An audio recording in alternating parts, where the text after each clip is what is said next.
લોક સાહિત્યમાં કોઈ લાઈન જો હોય કૃષ્ણ રાધા માટે કે કોઈ મળ્યું નહીં કહેવા જેવું, ક્યાં જઈ રાધા વાત કરું, આ દિલમાં સંઘરી રાખેલ દુઃખની આજે જાહેરાત કરું. કેવા દુઃખો? તો કે કંસ તણા એ કારાગૃહમાં કાજળ સો અંધકાર હતો, અને મારો જન્મ થયો એ વખતે ચોય તરફ સુનકાર હતો. વાગી નહીં ત્યાં કોઈ વધાયું, કોઈએ કાંઈનું દાન કર્યું, એમ ખૂંદી જનનીનો ખોળો મેં પણ ના પયપાન કર્યું. પિતા ઉપાડી પંથે પડ્યો, માથે મુસળધાર ખરે, અને જમનું રૂપ ધરીને જમના કાળ સમો ઘૂઘવાટ કરે. જ્યાં જ્યાં આશ્રય માગ્યો ત્યાં ત્યાં જાઓ, અહીંથી જાઓ કહ્યું, સગા સંબંધી એક થઈને કદી ન આવો એમ કહ્યું.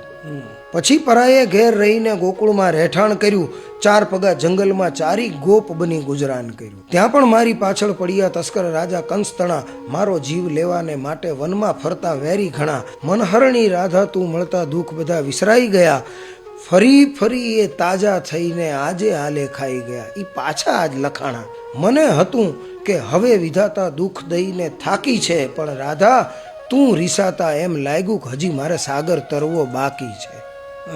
કૃષ્ણના પ્રેમ અને વિરહની અદ્ભુત કવિતા.